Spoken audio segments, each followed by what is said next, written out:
I think we focus as product marketers too much on an individual thing like positioning, and we don't step back and say, hey, what is our overarching go-to-market strategy from a growth marketing perspective, from a community partnerships perspective, from a CS perspective, from a product perspective, etc., to say like, what is the overarching landscape and how do we fit in? I feel like a lot of us focus so much on, like you said, nailing that checklist that we kind of forget to like steer the ship.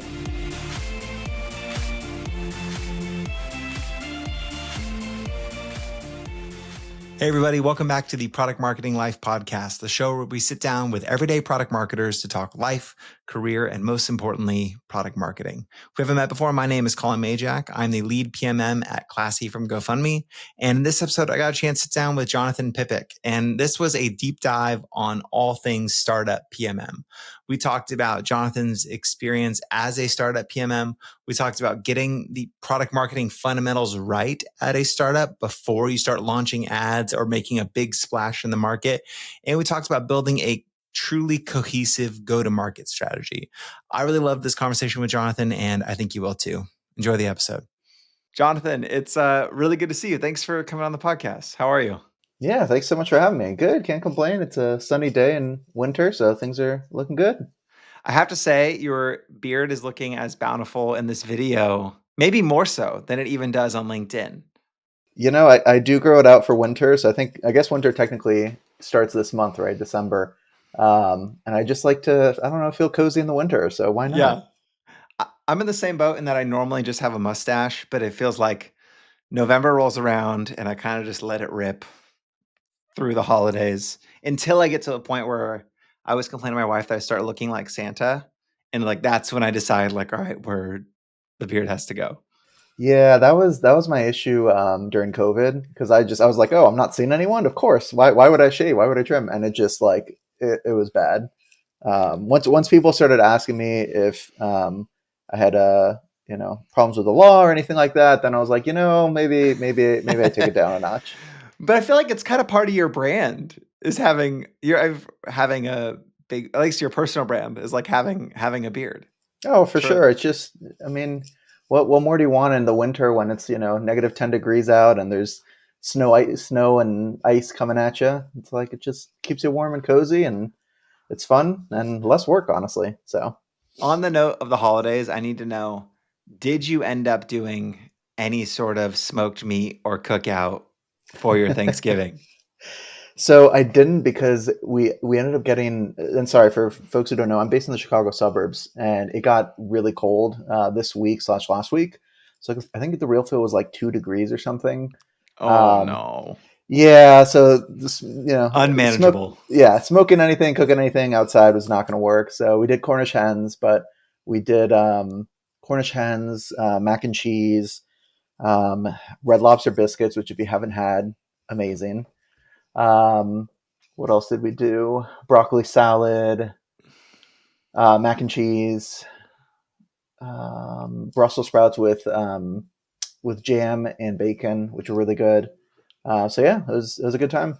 Lived it up. All right, I need to know, and I'm going to apologize in advance for all the vegans who might be listening. What's the preference on Cornish hens over the classic turkey? So my wife and I, neither of us like turkey. Like, don't get me wrong, if you fry it up, fine, fair enough. It's a mid-bird for sure. Yeah. For sure. Right. So the Cornish hen is like, it's smaller, it's easier. My wife doesn't eat a ton. I'm like, it's just, I don't know. It felt right. So we did like 3 little Cornish hens. And the beauty too is like a lot of people just do chicken. The problem with chicken is like, unless you have a massive group, you're not going to make more than one chicken. Right. Yeah. So with Cornish hens, you can spice them differently. So one of them we spiced with like, my wife's boss is from South Africa, so we used the South African spice for one of the chickens. The other one we did like a classic, like adobo, and then the third one we did a what did we use? Oh, a spice from the Middle East. So like we had completely different flavor profiles, which was really cool.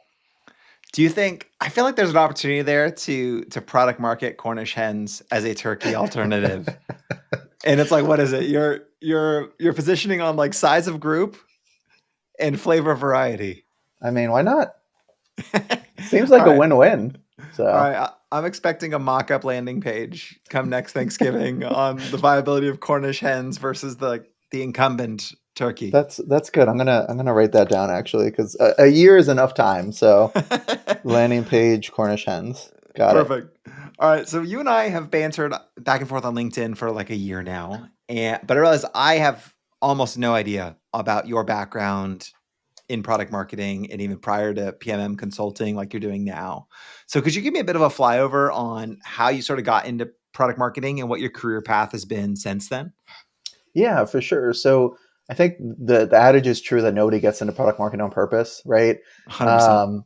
Especially for like, I know there are a lot of younger folks, but like for folks that are at least over 30, product marketing really wasn't a thing, right? Like unless Yeah. you were at like the cutting edge of Silicon Valley. Um, so I started off kind of in a general management track. Um, Realized I really like I think I was like 16 or 17 when I realized I wanted to do marketing. Started going to these like marketing, super nerdy by the way, but started going to these marketing competitions and started doing well. And I was like, oh, maybe I should do this. So did Like, the hold on, whole, marketing competitions? oh yeah, they're It's a like, were you thing. coming up with mock business ideas and marketing them? Hold on, you um, got to tell me more about this. so if have you ever heard of DECA? I haven't. I think it's like, don't quote me on this, but I think it's like Diversified Education Club of America or something like that. But Okay. we did a bunch, again, super nerdy. We did a bunch of marketing competitions. So I want to say it was like my junior year, or maybe senior year. I don't remember. But started doing these marketing competitions first at like the county level, then the state, and then nationals. And basically, what happens is you go in, they give you like a prompt, like, "Hey, you run an automotive business, you want to expand. How do you do it? What's your marketing strategy?" And you literally have like 30 minutes or whatever. Again, this was several decades ago. I don't remember, but whatever the time allotment is to figure this out.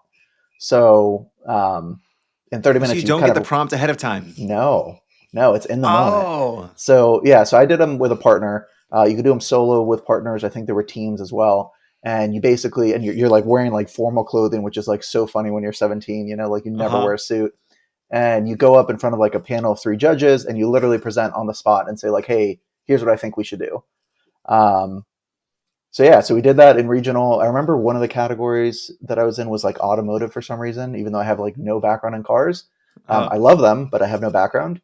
So we did that at county. We won. We did that at state. We won again, and then we went to nationals, and we did not win at nationals. I don't remember what we got, but yeah. So that's kind of when I figured out marketing would probably be a good path. So you at like what, 17, 18, you said? Yeah, like 16, 17. Yeah. It's in your blood at that point. Like that's a calling. That's Okay. what I figured. I was like, if I'm doing okay as a 17-year-old, I was like, once I actually know what I'm talking about, maybe I'll do, like actually better. I think that's more of a flex than a top voice badge. But I completely interrupted you. So okay, you did these contests, you start to discover like marketing is something you might be into. Yeah, I did the whole undergrad in marketing. Jobs were really, really tough to get. I graduated in 2013. So jobs in marketing, at least in Florida, which is where I lived, like super tough job market. Um, so I found this like general kind of role as like a role to get into. It was a rotational leadership program, like kind of just like a general management track. Um, wasn't marketing, they promised me marketing and didn't work out. So I was like, you know what, let me just go find a marketing gig. Did some contract work, finally got to like a massive Fortune 500. And by luck, by the way, because this was back in the day when you didn't have like 600 applicants, Mhm. um, and started doing what they called like client marketing.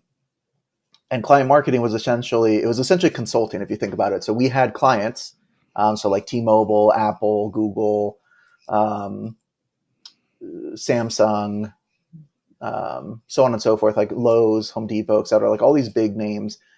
They were all our clients, and we had to launch our product, which was an insurance or a warranty product, with them.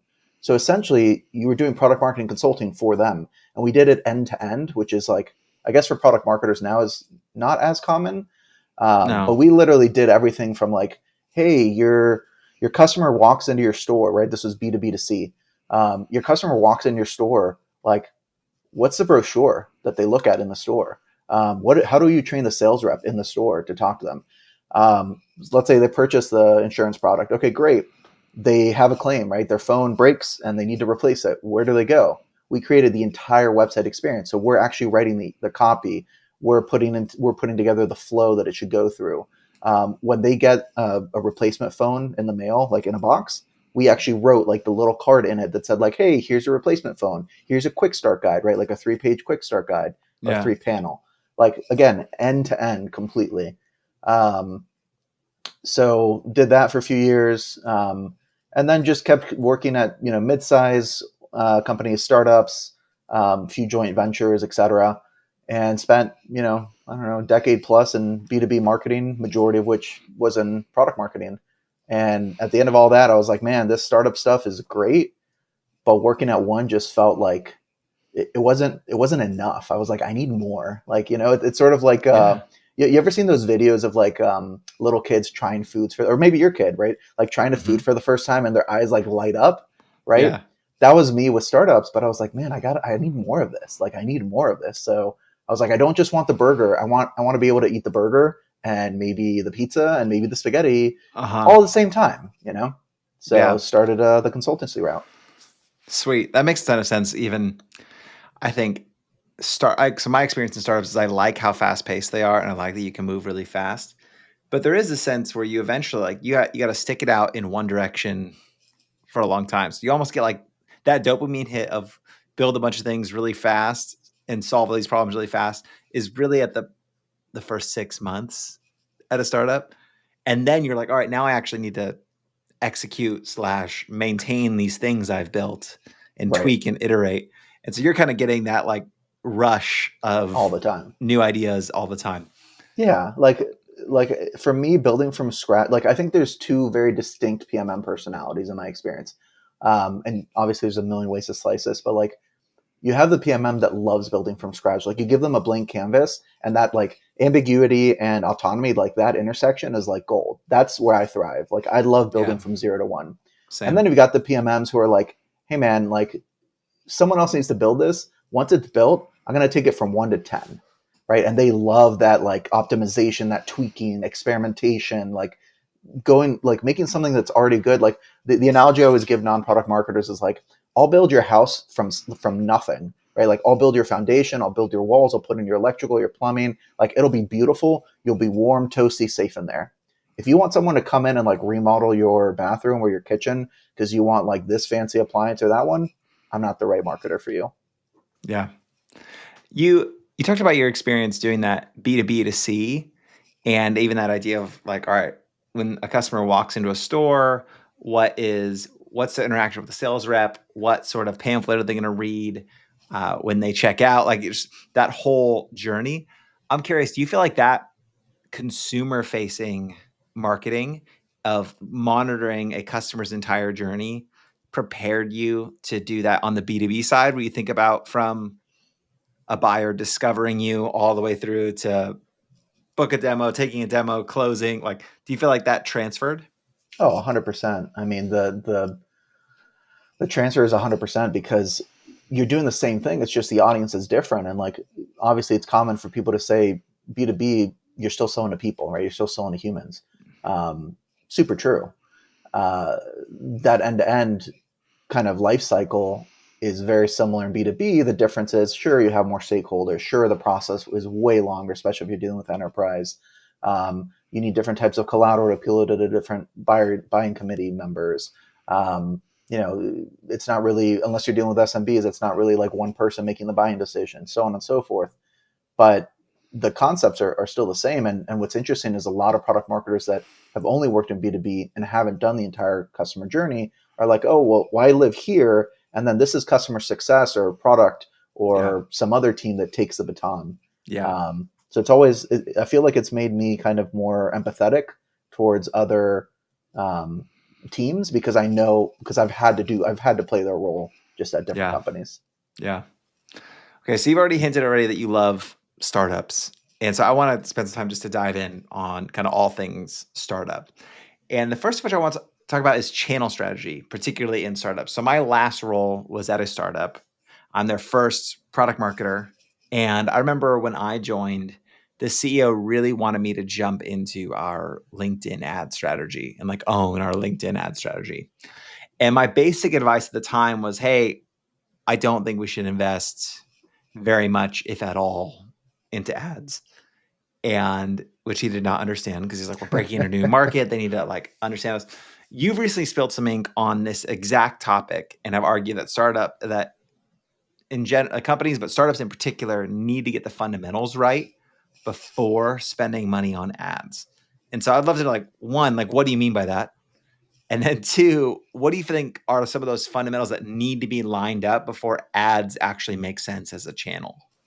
Yeah. So I work with pretty much exclusively startups and scale ups, right? So pre-seed to like Series D is probably 90% plus of my clients.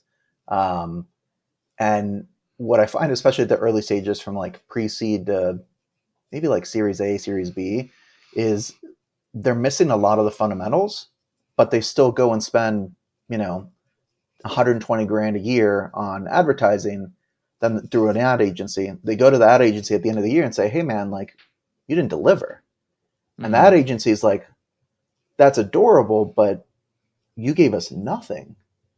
You're like, your targeting was all over the place. You're like, oh yeah, I want to target IT professionals. Great. Where? Oh, in the US. Okay, cool. What job titles? Oh, it doesn't matter. IT professionals. Okay. What's your message? Oh, you know what?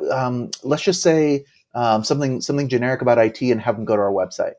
Okay, cool. Do you have a specific landing page? No, just our website. Okay. Um, Anything else you can tell us about like your target audience, who you're trying to? Nothing. So like they miss all the fundamentals about ICP, personas, positioning, messaging, having like a curated customer or prospect journey, really nailing down like what is it that they're solving, like what problem is it that they're solving, and how are they doing it differently than alternatives. So they miss all those fundamentals. So then they go spend a ton of money. Like I literally call it like lighting your money on fire, trying to reach these folks, but it's like you don't know who you're actually trying to reach, what you're trying to offer them, or how to price and package in a way that makes sense to them. So of course, like advertising isn't going to succeed if that's all not in place.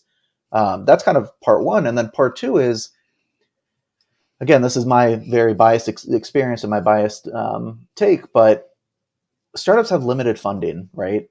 Especially now.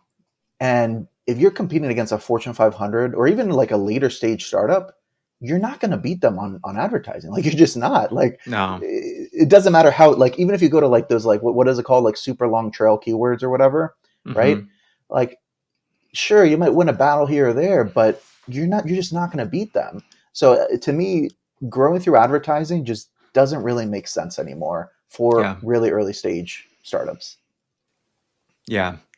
That makes a lot of sense, in that if you haven't figured out what you're going to say and to whom you're going to say it, it's like using a megaphone is not terribly helpful. It's like you put it to your lips and you're like, all right, I'm going to say something really vague or say something that doesn't, or I don't know who I'm exactly talking to, or I get their attention and then I don't really know where to put them.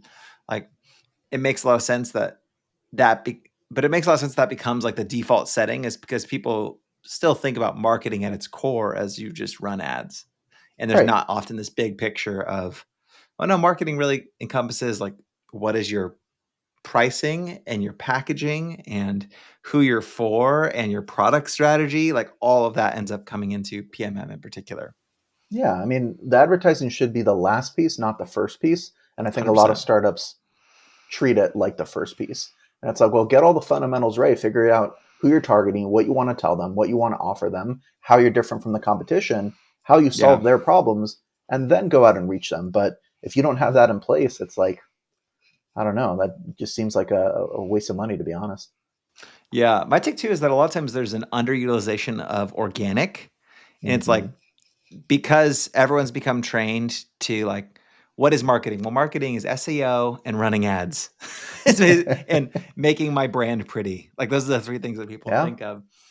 And so they're just like, all right, well, I have the advertising part is running ads, where organic can be a free way, to the point of startups not having a lot of money, to quickly test any of that messaging you want to work out before you go putting money into it. Because if it flops in organic, it's going to flop when you put some money behind it too. Oh, for sure. I mean, and that's what we see, like the well-known kind of startups and like late stage startups do, is they have one of their executives post something, it goes viral, or it goes like gets hundreds or thousands of likes and hundreds of comments, and that's what they end up promoting, right? Their LinkedIn ad. Um, but yeah, to me, it just makes way more sense to go after partnerships and community, either building your own community or, kind of co-opting an existing one. And then with partnership, it's like your startup, you're trying to get kind of your name out there, you're trying to get brand recognition, you're trying to get credibility, legitimacy. Use some partnerships strategically, right? Like Yeah. if you're targeting, I don't know, freelancers or fractionals because you have a CRM for fractionals, great. Go partner with Fractionals United or any of the fractional groups that have tens of thousands of members, rather than you trying to reach each one of them individually through an ad, right? Yeah. So I think there's just more efficient ways of growth. Why do you think the partnerships channel in particular is not getting used?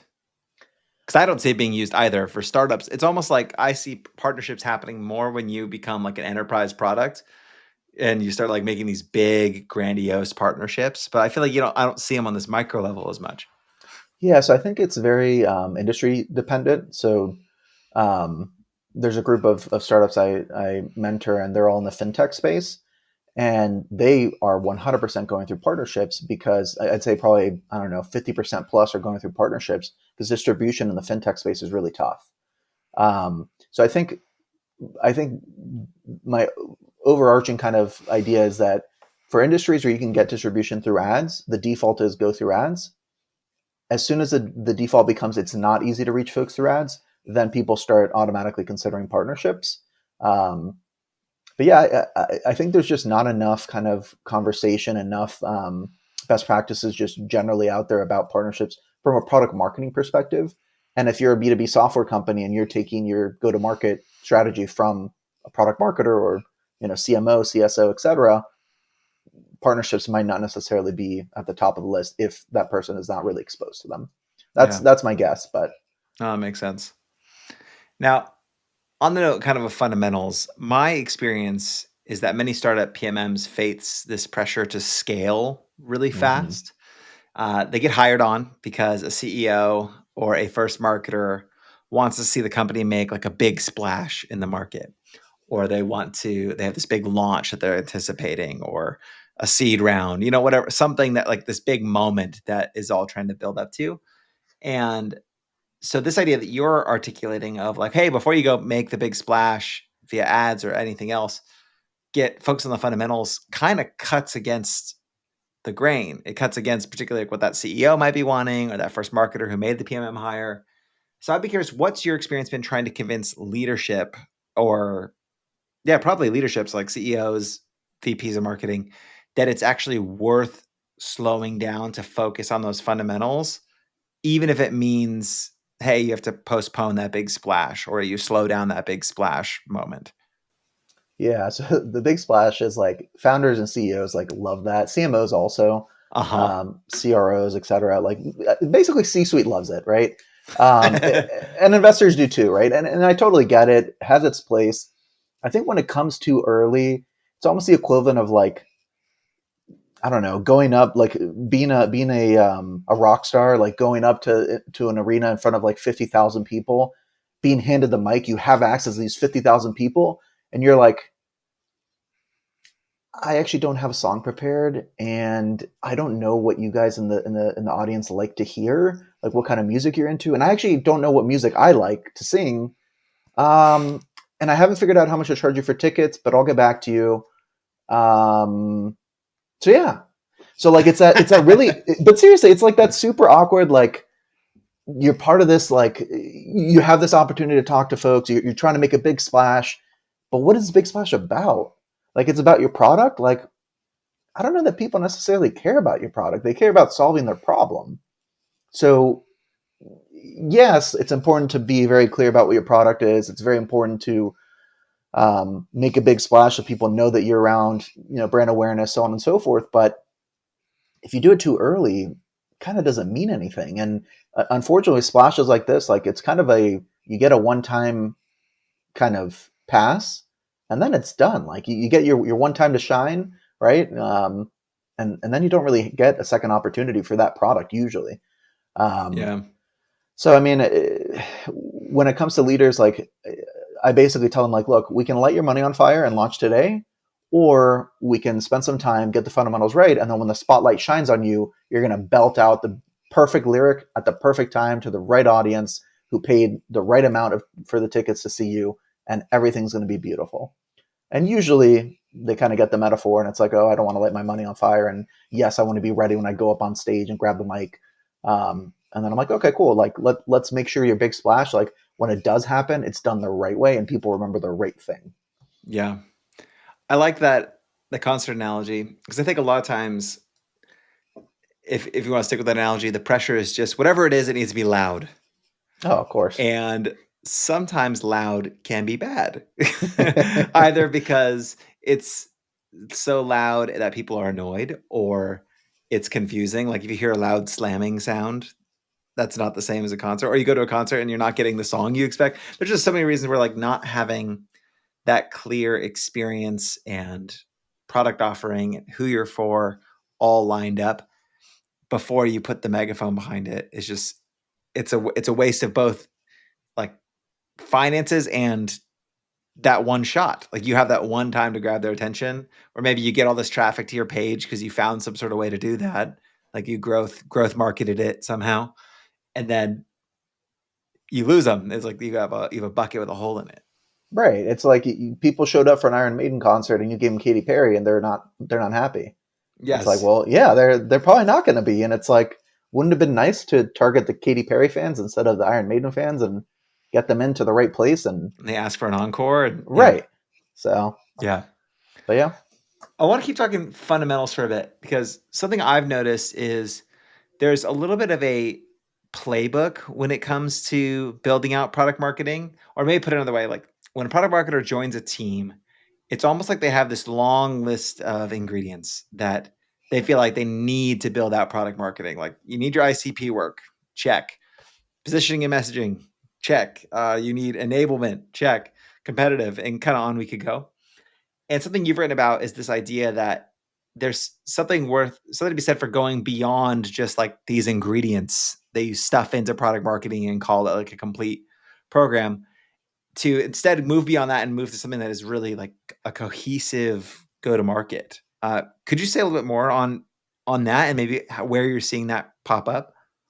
Yeah, so I think product marketers in general are comprehensive and cohesive, but I think they're comprehensive and cohesive in a way that doesn't think about go to market more broadly. So, like, correct me if you think something differently, but or let me know if you think something different. But I think most product marketers like don't just build positioning. They're like, okay, well, let's figure out how this positioning works for the sales team. Let's figure out how this impacts marketing. Let's figure out how this impacts the direction of the product. Like, I think they're comprehensive in that sense, right? Hmm. Would you agree? Oh, totally. Yeah. Right. I think that the piece where you miss it is like where a lot of product marketers miss is like they focus so much on like let's nail this positioning, and then they're like, okay, we did the positioning, let's nail the messaging. Okay, let's turn that message into a sales pitch. Great. Like they do it almost piece by piece, and each piece is great, but the problem is like the step back doesn't happen. So it's almost like sure we've made all these different parts of the recipe correctly, or we've made these different dishes, but are they cohesive, and what do they mean for our buyer? So like it's almost the equivalent of like I don't know, I've made my shawarma, I've made my falafel, I've made my hummus, I've made my baba ganoush, so on and so Well, now we're forth. And talking. right, like I even have like homemade pita, like it's warm, it's fantastic, like great, but these are individual dishes. So are you thinking about the timing of each one? Are you thinking about um, does this mean you open a restaurant? Does this mean you open a takeaway spot? Does this mean you do catering? Do you do are you targeting B2B, B2C, so on and so forth? And to make it like to get away from the analogy and talk brass tacks, like I think the piece that is missing is like how do you put it all together? Yeah. I think we focus as product marketers too much on an individual thing like positioning, and we don't step back and say, hey, what is our overarching go to market strategy from a growth marketing perspective, from a community partnerships perspective, from a CS perspective, from a product perspective, etc., to say like what is the overarching landscape and how do we fit in. I feel like a lot of us focus so much on, like you said, nailing that checklist that we kind of forget to like steer the ship. No, that makes a lot of sense to me. I guess when I hear it and you rifle through all those different examples, the thing I'm being struck by is like, oh, damn, there's a lot of work that goes into PMM, and there's a lot of individual ingredients or a lot of dishes in this meal. And so like I start to feel like, oh, like how do you even avoid that? Because I get if you have so many things to do, one way to talk about it, that it's very hard to even think like, all right, how do I look up and think about how they all go together? Like I have to get this positioning done, and then I have to get this messaging done, and this deck needs to get done. Like there's the sheer volume of deliverables for PMM is just so big.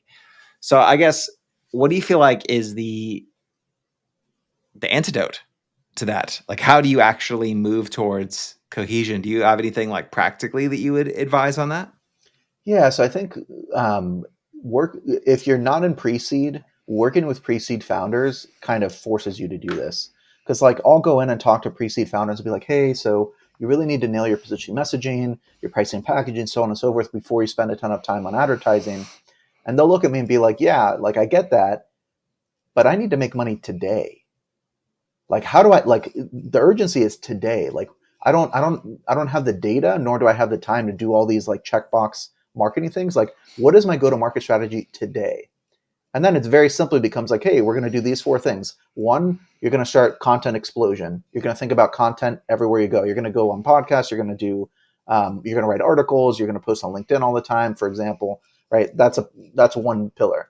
Second pillar, you're going to identify the top 2 to 3, like really 1 to 2 communities that you want to just go all in on. You're going to go all in on that, and that's going to be one of the ways you kind of one of your main marketing channels. Your third one, right? Because you don't have money at this point, you're not spending on advertising. You're going to go to these, I don't know, 5 to 10 conferences or trade shows or whatever, depending on the industry over the next three months or 6 months. That's going to be your second primary channel, like so on and so forth. But the point is like, if you work with pre-seed, you become really crystal clear on what is my overarching strategy, how do I make it like super simple. And I think from a product marketing perspective, that really helps.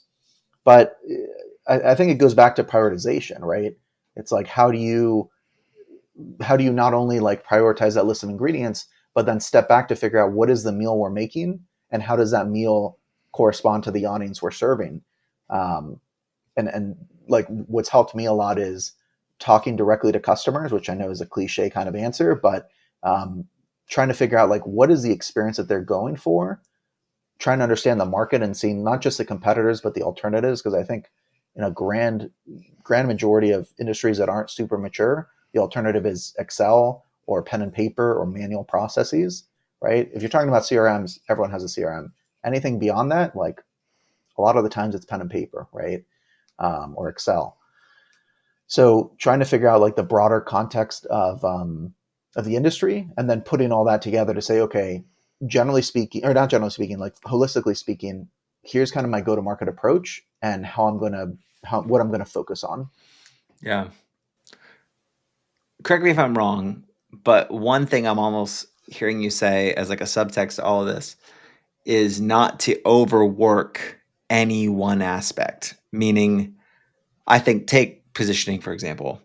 Positioning can very easily become a 2-month long project, 3-month long project where you're building out this exhaustive deck and you're doing all this research, and a PMM who's passionate about that can dive really deep on that or on messaging or take any one of those ingredients.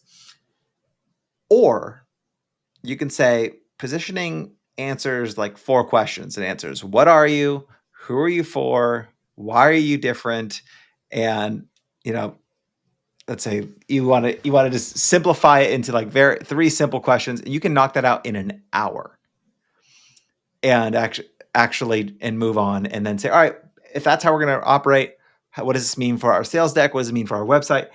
That quick. And that's not to say you should do things in an hour, but it is to say, or maybe you tell me if I'm hearing you correctly, that you should do things in an hour. But it is to say, positioning answers like 4 questions. It answers what are you, who are you for, why are you different, and you're is there something to not overthinking or overworking any one aspect and that freeing you up to actually have a more cohesive product marketing footprint?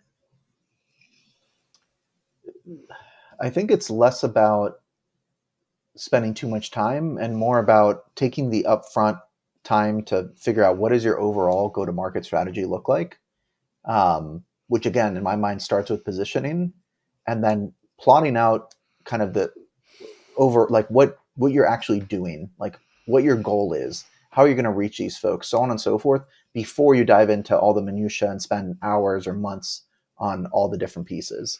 So I think it's more of like, to use the analogy we're talking about, it's almost like plan out the 4-course meal before you start, and figure out what is the goal, right? At the end of the meal, I want Collin to not just be full, but I want him to be so impressed with the meal quality that he comes back, right? Like figure out what your goal is, like what your end goal is, design the menu, design the recipes, so on and so forth, figure out where you're going to get your ingredients, figure out where you're going to have this restaurant, what the decorations are going to be like, so on and so forth, before you start cooking. And then all the different checks of, oh, we made the ham, we made the, biscuits, so on and so forth, all of that will naturally flow. So I think it's more of like, do the pre-planning, and then, like, look, product marketers can spend enormous amount of time, on any aspect of product marketing. That's great, but at some point you gotta move. I think at the earlier stage, like, pre-seed, seed, even A, like, you gotta move. B and beyond, I think you have a little bit more leeway to do like the 3-month or 4-month positioning project, so on and so forth. But everything else, like, you gotta move. Yeah, that's super helpful. I think that intentional choice to not go, if you make a change here, to quickly zoom out and like look at the whole menu before then you move on to like, all right, let me build this one dish and do this next dish. Like that constant, it almost has to be this required muscle memory where a product marketer has to operate on two planes, like both in the minutia and in the big picture. And if you over index on either, your go-to-market's going to suffer. Yeah, exactly. I mean, if you're not thinking through your growth marketing, your content, your partnerships, your customer success, your onboarding, etc.,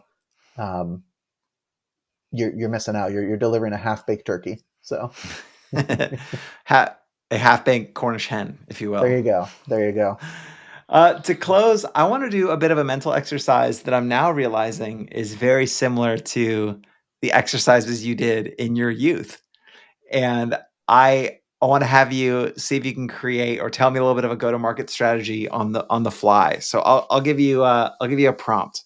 Okay. If you had to create a go-to-market strategy for a CRM for moving companies, okay, in 48 hours, you got to come up with a go-to-market strategy. You don't have a lot of cash, so you have minimal resources. What would be your top 3 priorities? Okay, very interesting. So CRM for moving companies. I have 48 hours to create the strategy. Correct. Right?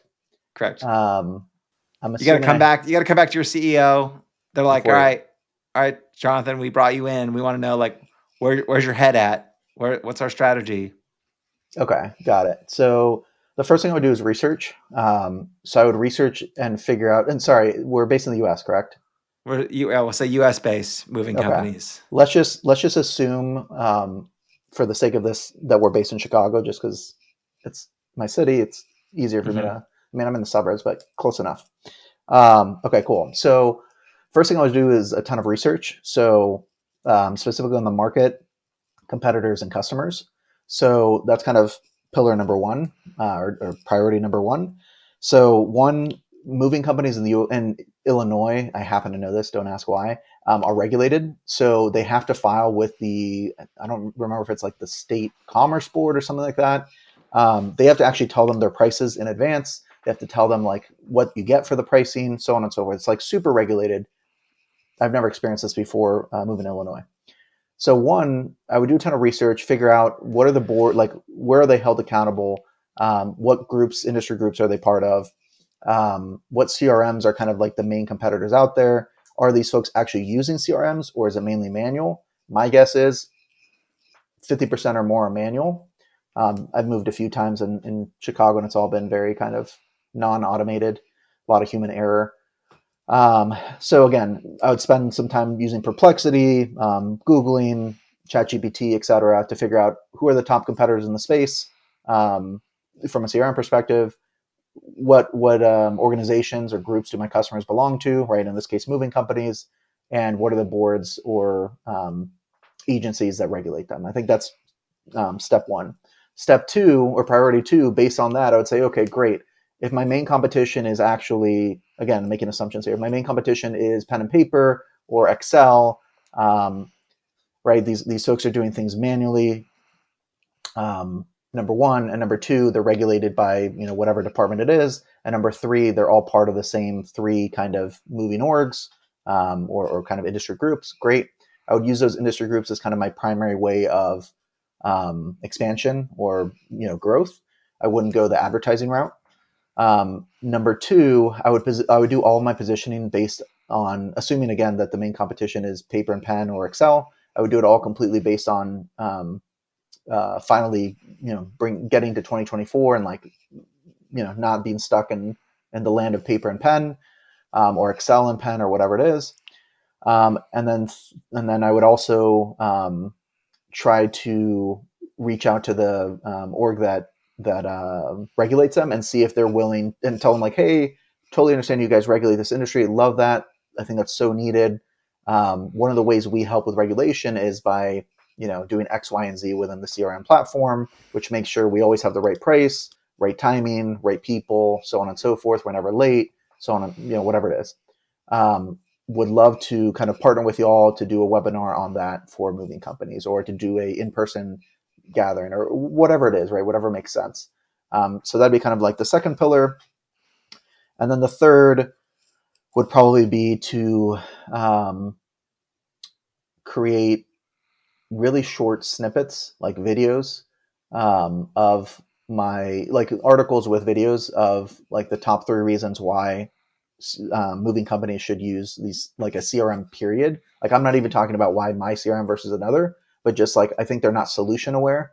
So I would just try to get them, or even, I think they're probably problem aware, but at least get them problem and solution aware to say like, hey, why you should consider CRM. Again, articles with videos, and basically use those articles and videos through the groups that we mentioned previously and through the state board to reach my target audience.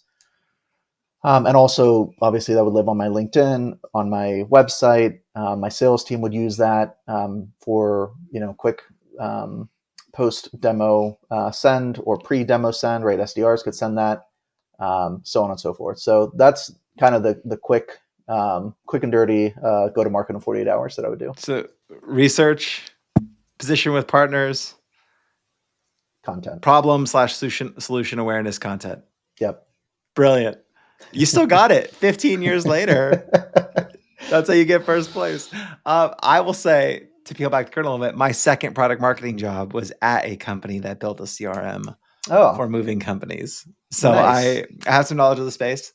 You're very right on their trust of like moving groups and regulation, and probably, most moving companies were operating in Excel or something like it. So that was brilliant. That was really, really well done. I think it's a helpful demonstration about prioritization, because you didn't get to sales decks. You didn't get to you figured out the competitors, but you didn't say like, all right, I got to do like a big competitive analysis. You just said, all right, understand the problem, find the right megaphone for the problem, and then start articulating the problem. Right. And I think that example, I'm glad you asked that question. Like that example explains the ingredients versus the cohesive go-to-market much better than any rambling I did. Like that's what you're trying to get to, is like, how do I very quickly figure out what do I do in the next 90 days to get success, versus like, let me just spend like all of my time. What if I told you my 1, 2, and 3 are like, 1 is position messaging, 2 is competitive analysis, and 3 is a sales pitch deck. When I go present to the CEO in 48 hours, he or she is going to be like, what is this? Like, this isn't a go-to-market strategy. It's just individual pieces. And I think, so again, thank you for asking that question. You said a much more, that exercise was much more eloquent than the rambling I did a few minutes ago. But like, that's what you're trying to get to, is like, how do I actually make this work? How do I actually succeed with, from a go-to-market perspective, versus like this checklist, which just gets you nowhere. Yeah. Well, Jonathan, I feel like that was a lot of fun for me. I feel like I could do those exercises with you all afternoon. So thank you for taking the time, and I will take your Cornish hen recommendation seriously. If folks want to keep up with you and what you're up to at Blue Manta, what's the best way to do that? For sure, LinkedIn. I post on LinkedIn like 5 times a week. And if not, my website, it's just bluemantaconsulting.com. Amazing. Well, again, thank you so much, man. We'll have to chat soon. Yeah, thanks for having me on, Collin. Great chatting. For everyone still tuned in, thanks so much for listening. And if you enjoyed the podcast, please help us spread the word to other product marketers. Thanks again, and have a great morning, afternoon, or evening, wherever you are.